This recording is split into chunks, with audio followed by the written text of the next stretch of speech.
Yo, it's your boy MAKEOUTTEEJ and welcome to another video for today. Now today is a big day. It's a big day. I've been looking forward to making this video for a long time. We're going to be making our tier list today. Our Chaos Reigns tier list. I was planning on actually doing this like last week, but I thought it was just a little bit too soon, so I'm actually glad I waited. Some people like to jump to making a tier list within like 5 days of the goddamn DLC dropping before characters are even fleshed out and people learn the matchups and stuff like that. Right now, I think we're comfortable with all the DLC characters where we can say this character is this tier, this character has this flaws, this character has really good advantages with this cameo. So we've been getting a few characters, of course, the DLC characters, Cyrax, Sektor, Noob Saibot, and initially everybody just thought all these characters were broke. Some of them, well, one of them are definitely pretty good. But I think some people have overreacted, and I'll get to that when I get to that. But today I want to explain how we're doing the tier list. The tier list today is basically going to be broken down into 5 different tiers. It's going to be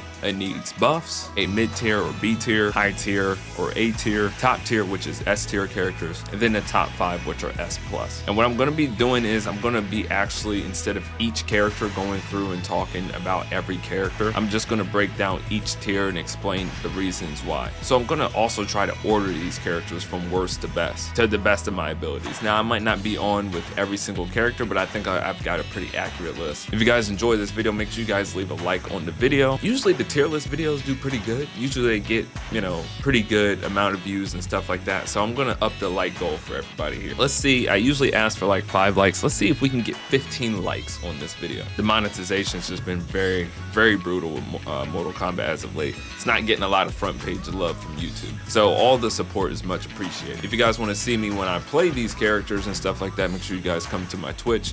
I'm live Tuesday through Thursday around 8:30 to 9 p.m. And if you guys actually want to play games with me, and if you guys want to play with me on stream, join the Discord below. I want to get these King of the Hill lobbies going. So when you join the Discord, make sure you go to the Mortal Kombat 1 channel. When you go there, make sure you drop your PSN or your Warner Brothers name. And then before stream, I'll go through and just add a whole bunch of you guys. I'm actually redoing my whole friends list. And then when the stream goes live, I'll send invitations to everybody in that group. Without further ado, let's get to the video and let's rank these motherfuckers. Okay, so let's start with the worst characters in the game, characters that I think need buffs. All right, so we're gonna go Kung Lao, Sub-Zero, Peacemaker, and I believe that's it for now. These 3 characters, when I say, I'm gonna start with Kung Lao, because I think Kung Lao had the most brutal nerf of them all. Tanya's is pretty bad too, but Kung Lao, and I'm a Kung Lao main, so this really fucking upsets me. They basically removed his armored wake up, which is fine because the armored wake up was kind of like obnoxious with Kung Lao, just doing the armored move and, you know, that was it, and you get what you want. You get combo starters and stuff like that. That was very annoying. So I would think they would use something to compensate for that. They buffed his down up 3, his big tornado move, to where you can actually, you know, move pretty quickly if you amplify it and stuff like that. It has armor and stuff like that. But they added the hat toss in the air, which really doesn't do much for him. It doesn't make up for the fact that you remove his best move in the game. So yeah, Kung Lao was already, I think he was like high tier and stuff like that, but he was really carried by that armored launcher. So yeah, I think definitely that he needs a little bit more to be brought into at least mid-tier, high tier. Sub-Zero, I don't really have to go too much into this. I already talked about and dropped a whole video on how NetherRealms needs to buff Sub-Zero. So if you guys haven't seen that video, make sure you guys click on that. So I'm not going too much into Sub-Zero. I think it's just utterly ridiculous, and I might even make another video. I don't know, just depending on if you guys want to see me make another video about how absurd it is that NetherRealms just didn't touch this character. They basically killed this character off. Peacemaker, I just think he's never fully recovered from when he was absolutely gutted back like 10 days after he was brought into the game. And then he received more nerfs and stuff like that. So they've completely just wrecked the identity of this character. So yeah, I think they need to get him a little bit back to closer to what he needs to be. I think they just overkilled it. And now we're gonna go on to the mid tier. So we're gonna go Takeda at the top. We're gonna go with Shang Tsung right underneath of him. We're gonna put Tanya behind Shang, Raiden right behind her, and then we're gonna end ended with Geras. I almost am tempted to put Geras in needs buffs categories because and maybe this is just because we haven't seen like him fully fleshed out and stuff like that, but I think Geras, they're headed in the right direction with Geras, but I still think there is a bit of a gap between him and these 4 characters. Like the overhead is cool and stuff like that. I don't know, something about Geras. Maybe it's something with his zoning, I think just needs to be just buffed just a tad. Cause I see like Gur, and it was funny because Tweety made this video basically reacting to his set. I forget the guy he was playing against. Basically, he was like playing Keep Away Geras, but there's really no reason for him to play Keep Away Geras or for people not to like be scared to approach him. You know what I mean? So I think if that's the way one of the best Geras in the world are going to play him, they need to add to that moveset a little bit and kind of touch into that a little bit. If we talk about Raiden is has fallen from grace. I used to have Raiden. Who the fuck is Raiden? I used to have Raiden actually pretty high on the tier list. I actually think I had him like up in A tier before. But now that I'm playing against him like more, and like I said, this is very matchup dependent. It depends on who I'm playing at the time, but now that I've actually played like more DLC characters versus him, and I explored more like with Reptile, got back on Havik and stuff like that. So I've played a good amount of the cast versus Raiden, and I really am starting to see that he's really just not that great. Tanya, they basically nerfed her. She kind of got some of the Kung Lao treatment, but she got buffed with her parry and stuff like that a lot more. Now that you can use her spirit to like cancel out of drill into like the float and stuff like that. So I think there's potential there for Tanya, but as of right now, I've got her in bottom of B. She's also still got one of the best moves in the game, so with her forward too, so I might even move her up a little bit. She might sit at the top of mid tier, depending on how I talk. You know, I might get one over and put her up at the top of mid. Shang Tsung definitely got a big buff in the old form with getting this double low move that is very, very far range. That shit is like deceptively long range. And you pair him with Mavado, I think it's just amazing. And I think there's gonna be more potential there once you see like Shang stealing cameo moves and stuff like that. I'm really interested to see Shang optimize with these new buffs. So like I said, he could be up in A tier. We'll just have to see. Shout out to Monkey that came through to the stream the other day. I'm not being racist, bro. His name is Monkey. Monkey D Marvel. Relax, bro. I'm not trying to be racist, bro. Takeda is actually, I don't really know. Now that I'm thinking about it, I might move Takeda down. I'm actually gonna do this. I'm gonna move him down to closer to Raiden. Takeda, I just don't know.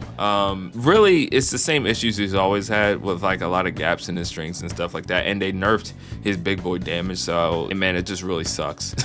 It really sucks for him. All right, let's get into the high tier. All right, we're gonna go from worst to best here. We're gonna go Quan Chi, Smoke, General Shao, Reptile, Baraka, Rain, Li Mei, and Katana. Now, if I'm being objective, I really like Li Mei, so you guys are probably seeing her and saying that's a little high to have her over Rain and Baraka, but honestly, I don't know if it's just the people that I play. I think Rain has a little bit more of potential, but I think Li Mei is very, very good. Me personally, I will put Li Mei S tier, but I kind of want her to get a little bit better so then she actually is S tier and then I can downplay her. You know, because that's what everybody does. They just downplay their fucking favorite character or their main, and if you ask everybody, their main is not that good, but like it's just a funny epidemic. Like people really, it's funny because people want their characters to be broken and they'll downplay it to hell. Like these Johnny players and Homelander players just downplay the fuck out of them. But I don't know, Homelander might be undeniable, but some people will downplay their S tier characters as if like they're not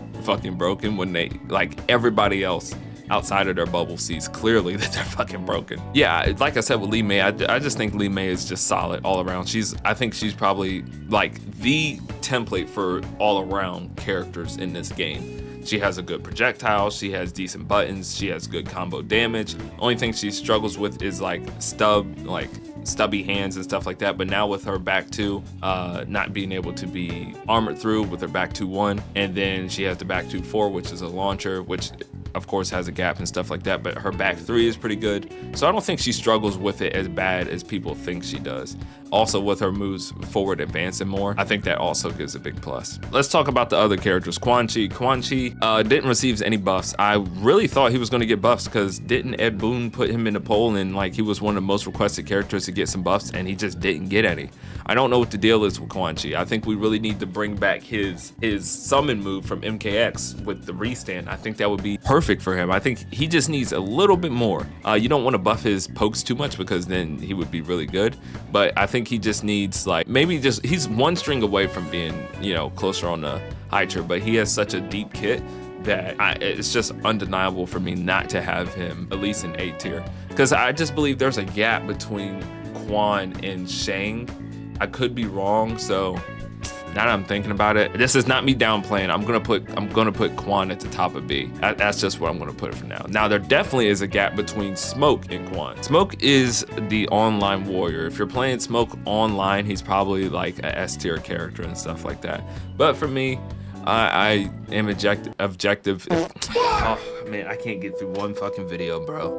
Not one. I can objectively say that Smoke has a lot of mix-up potential and stuff like that playing online, but if you're playing against like a not so good Smoke, it's pretty bad because like Smoke, like I said, he's somewhat predictable if you play against him enough, but every once in a while Smoke will kind of trip you up. So yeah, he's definitely A tier. I don't think he's like mid tier or something like that. I think he's still a good character. Everybody in this game has just gotten a lot better. Like if you look from launch day to now, most of the cast has just been upgraded. So I know a lot of people are saying, oh, we mostly get nerfs and nerfs and nerfs, but for the most part you can't complain because there's been a lot of characters that have gotten slight buff after slight buff. General Shao, I just think he's all around been a slept on character. I think he's also kind of like Li Mei, one of the better all around characters. Most people in this high tier are technically mid tier, but just because of the elevation of how good all these characters are, I don't think anybody is considered mid. I think they're really good characters, and I think Shao embodies that like perfectly. Reptile, same thing, very crafty and stuff like that. I can't really speak too much on Reptile because I don't play him enough, but I think he is just a little bit a step above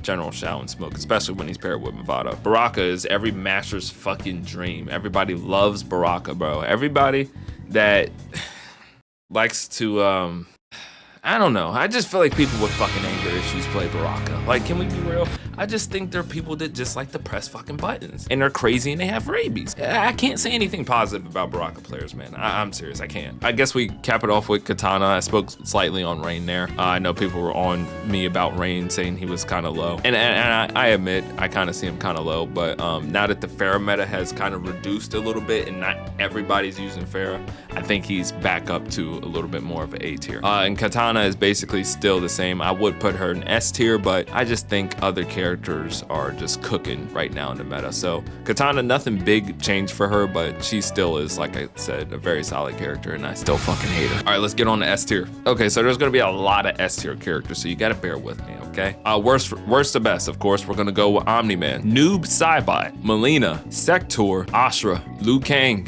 Havik, Reiko, Ermac,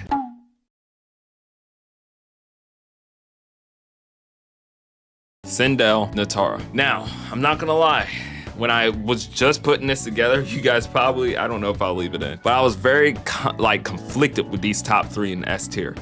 They're all S tier, of course, but one thing that won me over, especially when it comes to Ermac and Sindel, the discrepancy in between them two is Sindel's zoning capabilities versus Ermac's. So I definitely have to put Sindel over Ermac for that, because zoning is very important. That's why Reiko's this high, because he has the best fucking projectile in the game. That's why Liu Kang is up here, he's very good at zoning. But it's just something about how easy and how accessible Natara is to just damage on top of damage on top of damage. There's no making up for that. The fact that she can get 45 to 50% on every touch with not using a whole bunch of resources is pretty crazy. She's basically 2 touch to death, and it's very easy. So yeah, for that, you have to take that into accountability. How easy is it to do what you're doing? Because if it's very easy, that means a lot of people can do it, which means a lot of people will do it. Sindel and Ermac require a little bit more practice and stuff like that, I believe. Like I said, they are very good when they're optimized. I almost contemplated on putting Natara or Sindel up in S+,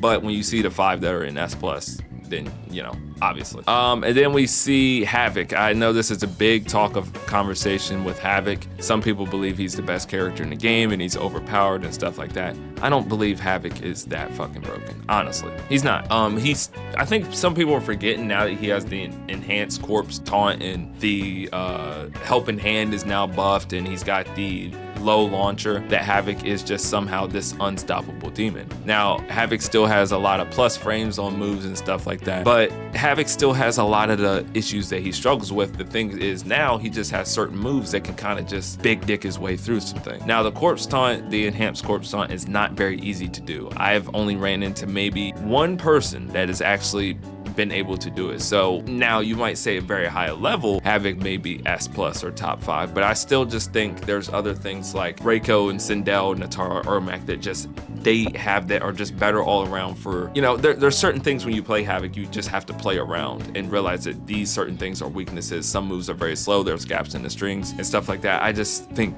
some people are overreacting. I understand when characters get buffs or new characters get added to the game, we just instantly want to say they're the best in the game and stuff like that. I'm a YouTuber, I know, I put that shit in my title. Somebody said that before, but I was like, yeah, obviously I'm gonna do that. But yeah, like if we're being realistic, yeah, that like he's good, but he's not broken, okay? And by the way, he fucking deserves it. Havik was literally the only character besides Sub-Zero that went through the whole game and just they just didn't give a fuck about him. But I think NetherRealms knew this. They knew the vision they were going with Havik, and that's it. And I think, like I said, I think he's fine. I don't think he needs any more buffs. I would love it if they did give him some more buffs, but I think he's good. I think this is good for Havik to be at. And then of course the usuals, Liu Kang, Asura and stuff like that. I think Liu Kang and Asura have been S tier since the launch of the game. Not many things have changed with them, so there's not much to talk about. Let's talk about Sektor though, because Sektor is a big topic of conversation as well, because Sektor, of course, being a DLC character, people were like, you know, some people thought Sektor was going to be top 1 in the game. I was one of those people. I thought Sektor was going to be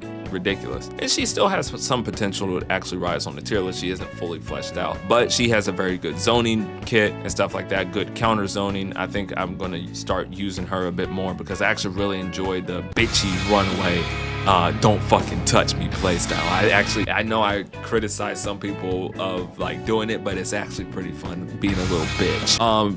Yeah, so hey, she's gonna be annoying, but I love it because she's a little bit. Whoa, okay. I love Sektor. Sektor's fine as shit, but I can't be calling her a bitch. Melina, speaking of bitches, no, I'm just playing. Melina's cool. She's not Katana. Katana's a bitch. There's a lot of bitch going on. I'm sorry, YouTube. God damn it. I'm not monetized now, am I? Anyways, Melina, not much change with her. Still S tier. I think I had her in top 10 before because I thought she was going to have a lot more potential with Farah. That has not fleshed out, so she's back here. Noob Saibot, big topic of conversation with this guy. Some people say Noob Saibot is the worst of the 3 DLC characters, and obviously by looking at my screen, I obviously agree with that. But I also think Noob Saibot is very good. I think he's a good all-around character. I think he has good setups and stuff like that. This character, I think I have more of a clear outlook on him because just a lot of people play him and stuff like that. So I think I've seen a lot of what Noob Saibot is capable of. That's twice, bro. What he's capable of. What was I trying to say? Anyways, yeah, I've seen a lot of what he's capable of. And I think he has potential to rise a little bit. Some people would say he needs to be buffed. I don't think so. I think he's pretty good. I think we don't need every character to be buffed. He's already S tier. I think every character in this, if they were to stay like this for the longevity of the game, I think they would be fine. Unless there's a cameo that literally just takes them over the fucking moon, but then I think you would just nerf the cameo. So I think everybody who's here is pretty good. Omni-Man, fuck him, bro, honestly. But it's just seemed like he's giving me more and more and more problems. I don't remember where he had him at. I had him at before, but I think he was an A tier, but he's creeping his way up there. Like his hatred is growing stronger, so that must mean his character is somehow getting better, or people are just getting better with him. I don't fucking know, but he's up there in S tier. Let's get to S+. Sorry, I lost my breath. Okay, we're gonna go by S+ one by one. So at the bottom of S+, I have Scorpion. I don't think Scorpion is like on the level, like he's definitely one of the best in the game. He has the best synergy with Farah, and it's just a 50-50 machine, and that's exactly what Scorpion needed. I touched on this before. I don't think anything has changed too much for him. He needed mix-ups so that he can get more touches, and when he gets touches, he's getting 37 to 40% every time. If Farah's not changing and Scorpion's not changing, I I think a lot of people predicted Pharah to get more brutal nerfs. She did not, so therefore Scorpion is still top 5 in the game. We're gonna go in with number 4. We're gonna go with Kenshi. Nobody can convince me that Kenshi is ever going to be out of the top 5 in the game, just because of how much pressure he can put on you. And I solely believe the resummon for Sento should be 2 bars, but I know Kenshi is a very difficult player to master and stuff like that. I've tried it for about 30 minutes and I said, fuck this shit, I'm out. So yeah, I respect the Kenshis, the time you put in, you deserve it. And Kenshi's badass, like who gives a fuck? But he's annoying. I mean, it's not fun getting jumped in the corner by a fucking poltergeist entity. Is that how you say it? Fuck. But yeah, Kenshi's still top 5. I think after that, of course, is the poster boys, somebody's favorite character over in NetherRealms. They just refuse. They're so oblivious to what this character can do, and it's just driving me crazy. But I've learned to accept Johnny Cage is always going to be a top 3 character in the game. He just has the best buttons in the game, and there's nothing you can do about somebody having the best buttons in the game. If he has the best buttons, what are you gonna do? Make his buttons ass? Then he's gonna be ass. Yeah, let's do that. Number 2. Now this is going to, you know, maybe ruffle some feathers. Some people think they already know what number 1 is. And number 2 is Cyrax. Cyrax is number 2 right now. And let me, hear me out. Cyrax has the potential to drop in this top 5. She could be number 4. Cyrax is not as bad as everybody thinks it is. If you play against a very good Cyrax who is very good with timing their combos and gets everything together, it can be very, very scary. I played a 1st to 10 versus a which I would say is a pretty good Cyrax, and I don't think she's that bad. Now I was playing against using Havik, so Havik can actually tank like the bomb setups with his armored move, but a lot of people can't do that. But there are ways to defend yourself. You just have to kind of get used to the pattern. Now I was playing a 1st to 10, so I could get used to it.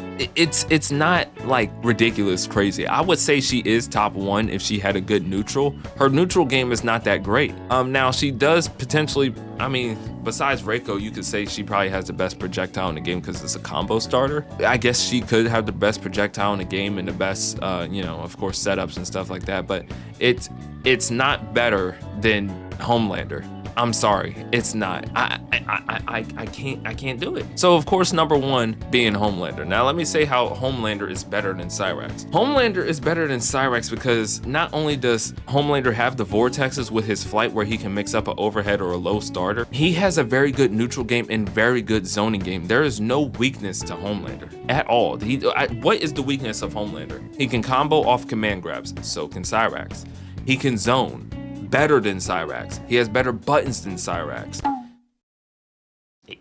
Like everything that Cyrax does, Homelander does, and it's just more impactful and it's harder to deal with, just in my opinion. Because the thing is with Cyrax, you could try to zone Cyrax. I mean, she's got to teleport, but it's not like crazy. But Homelander can literally just jump full screen and hit you with a fucking overhead punch, just countering your shit, or he can hit you from like 2 characters length away with his low laser. So it's just like you're always stuck. And he can go full screen and fucking grab you with a full screen command grab combo starter. That's that, like what are we talking about? It's still Homelander's game. It always will be Homelander's game. And he can do whatever the fuck he wants. And he's not lying. There's no cap in his rap. He can do whatever the fuck he wants. So let me know how you guys feel about this tier list. This is, I think, a pretty accurate tier list. You know, if I got anything wrong, make sure you guys leave in the comments below. I'm sure you will let me know. You guys always do. Let's keep it healthy though and stuff like that. I have no problem with you guys disagreeing with me. You know what my favorite thing about making YouTube content is? It's not even making the content itself, it's engaging with you guys. So if you guys leave a comment, I respond to all my comments for these tier lists, usually up to a week. So make sure you guys leave a comment on the video, let me know what I got wrong, or let me know if you agree with me or what changes you guys want to see in the game. Other than that, you guys enjoy your day. You guys have a good one. I'm out. And Homelander can still do whatever the fuck he wants to you. Take that how you may.